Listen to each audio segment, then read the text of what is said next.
Evidentemente, cuando hablamos de territorio, cuando hablamos de ciudad, hablamos también de vivienda, también, ¿cierto? Y hablamos también de ordenamiento territorial, de planificación. Es un complemento a otras iniciativas que están también acá y puestas en otras comisiones.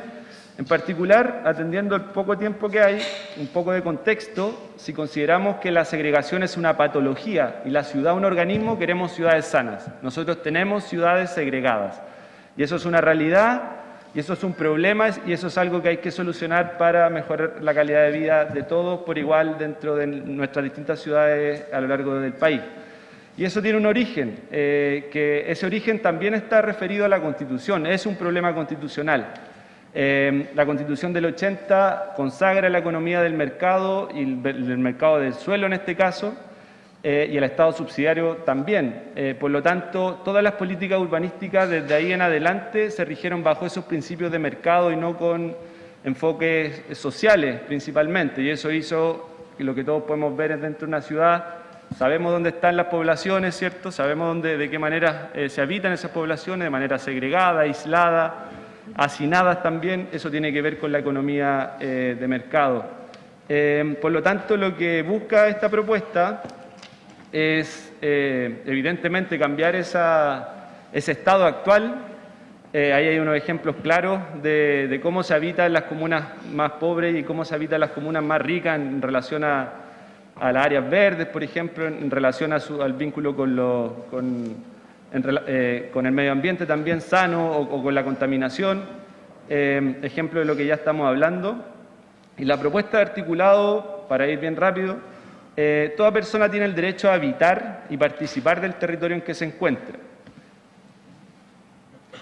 ya sea natural, rural, urbano o indígena, en igualdad de oportunidades, sin discriminación ni segregación de ningún tipo y con absoluto respeto a los derechos de la naturaleza, los derechos de autonomía de los pueblos originarios y a las comunidades sociales y culturales que caracterizan su espacio. Esta propuesta habla de territorio también, entonces no se enfoca solamente a temas urbanos, de ahí quizás que se hable de lo urbano, lo indígena o lo rural también. Inciso 2, toda persona habitante o en tránsito en cada territorio tiene derecho a practicar de manera íntegra e integradamente todos y cada uno de los derechos civiles, políticos, económicos, sociales y culturales, los que componen en su conjunto el ejercicio pleno del derecho al territorio y la ciudad.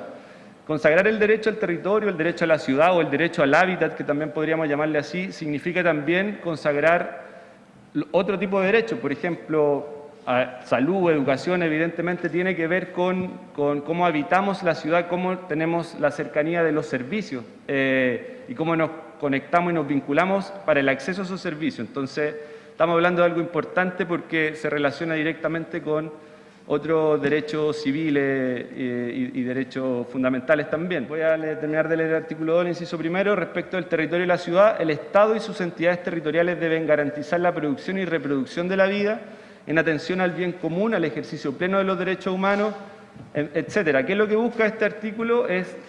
Lo que señala en la práctica es decir de que para la planificación urbana, para la planificación territorial, es necesario la participación de las personas también. Entonces ahí cuando se habla de garantizar la producción y reproducción de la vida también tiene que ver con ese enfoque. Políticas de mercado, vivienda social, casa propia, preguntaba la convencional Marinovich. Bueno, tiene que ver con el derecho a la vivienda, ¿cierto? Pero aquí este es el derecho a la ciudad que evidentemente se vinculan cuando uno trata de consagrar el derecho a la vivienda. Y en ese sentido la casa propia es una posibilidad, no es la única. Y en ese sentido este artículo o esta iniciativa no hace mención a aquello porque no está en la línea del derecho a la vivienda, pero si se hace la pregunta a mí directamente yo creo que está bien, digamos. Respecto a la segregación y a la seguridad, que también está relacionado en las distintas comunas, digamos, y en esa ejemplificación o comparación entre una comuna rica y una comuna pobre, los dirigentes igual nos piden seguridad en las poblaciones y en ese sentido hay que llegar con la seguridad también ahí, no es solamente lo que hemos hablado también en relación a áreas verdes, a conectividad, a hacinamiento, a condiciones de salubridad en términos ambientales, también es seguridad y en ese sentido no hay ningún problema.